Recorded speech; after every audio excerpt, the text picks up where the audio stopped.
Hello everyone, this is Just a Dad. Today I'm going to do a review on this O-Cedar ProMist mop. So I really do like this. I've got a big mess here. We're going to clean it up. But first, this has got a reusable container. You're going to take the lid off, put your own water in here, and then put 2 tablespoons of whatever cleaning solution you use. It does have a mixing, so this is a measuring cup that's stored on the handle. This is 2 tablespoons. Put your mixing solution in here, your cleaning solution, and dump it in there. This is reversible, so I'm going to clean this big mess up. But then I want to mop the rest of my house. I'll reverse it, and that way I don't have the big mess that I'm kind of smearing around.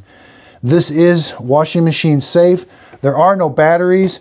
When I pull this trigger right here, it's manually operated. I'll get solution come out right here.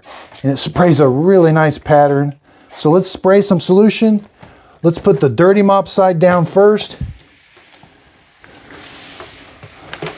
Yep, does a good job. Now I can mop the rest of my house, flip it over, and I'm not smearing the rest of that stuff around. This O-Cedar does a really good job. I hope this video helps. Thanks everybody for watching.